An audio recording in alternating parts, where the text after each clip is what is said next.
ಇವತ್ತು ನಾವು ಏನಪ್ಪ ಸೂರತ್ ಮತ್ತು ಮುಂಬೈ ಹೈವೇಲಿರ್ತಕ್ಕಂಥ ಶೇಷನಾಗಲಿಂಗ ಮಂಜುನಾಥ ಆಶ್ರಮದಲ್ಲಿದ್ದೀವಿ. ಏನಪ್ಪ ಅಂದರೆ ಇವತ್ತು ನಾವು ನೋಡ್ಬೋದು ಹೈವೇ ರೋಡಿಗೆ ಒಂದು ಅಟ್ಯಾಚ್ ಆಗಿರುವಂಥ ಈ ಒಂದು ದೇವಸ್ಥಾನ ಹವಾ ಮಂಜುನಾಥ ಮಹಾರಾಜರ ಒಂದು ಆಶ್ರಮ. ಇಲ್ಲಿ ಸುಸಜ್ಜಿತವಾದಂಥ ಒಂದು ಗೋಶಾಲೆ ಇದೆ. ನೂರಾರು ಗೋಗಳನ್ನು ಇಲ್ಲಿ ಇವತ್ತು ಗೋಶಾಲೆಯಲ್ಲಿ ಗೋಗಳಿದ್ದಾವೆ.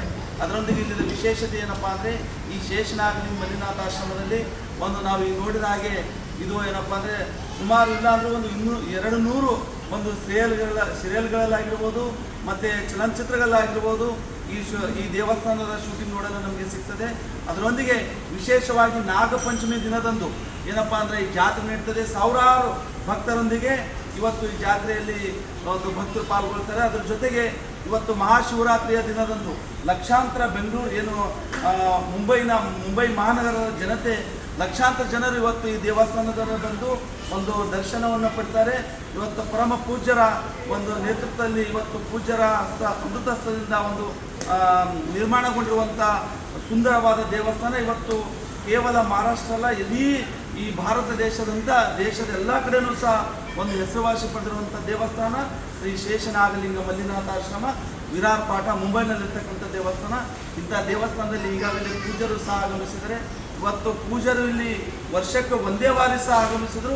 ಇವತ್ತು ಲಕ್ಷಾಂತರ ಜನ ಇವತ್ತು ಜಾತ್ರೆಯಲ್ಲಿರ್ಬೋದು ದೇವಸ್ಥಾನದ ದರ್ಶನ ಪಡಲಿಕ್ಕೆ ಬರ್ತಾರೆ.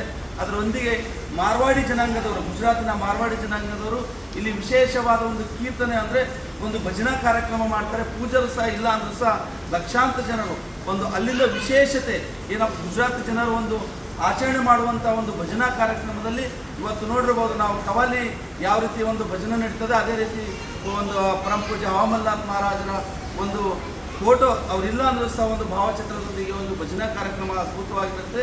ವಿಶೇಷವಾಗಿ ಹೇಳಬೇಕಂತ ಕೇಳಿದ್ರೆ ಇದು ಹೆಸರುವಾಸಿಯಾಗಿರುವಂಥ ದೇವಸ್ಥಾನ ಶ್ರೀ ಶೇಷನಾಗಲಿಂಗ ಮಂಜುನಾಥ ಆಶ್ರಮ. ಇವತ್ತು ನಾವು ಸಹ ಇಲ್ಲಿ ಬಂದಿದ್ದೀವಿ. ಈಗಾಗಲೇ ಒಂದು ದೇವಸ್ಥಾನದ ದರ್ಶನವೂ ಸಹ ಪಡೆದಿದ್ದೀವಿ. ಈಗಾಗಲೇ ಗೋಶಾಲೆಯಲ್ಲಿ ಪೂಜಾರೊಂದಿಗೆ ನಾವು ಇವತ್ತು ಬಂದಿದ್ದೀವಿ. ಇವತ್ತು ನೂರಾರು ಗೋಗಳಲ್ಲಿ ಇದ್ದಾವೆ, ದಿನವೂ ಪಾಲನೆ ಆಗ್ತದೆ. ಇವತ್ತು ಈ ದೇವಸ್ಥಾನದ ವಿಶೇಷ ನಾವು ಹೊರಗಡೆ ನೋಡಿದ್ರೆ ಒಂದು ಅದ್ಭುತವಾದ ದೃಶ್ಯವನ್ನು ನಮಗೆ ಸಿಗ್ತದೆ.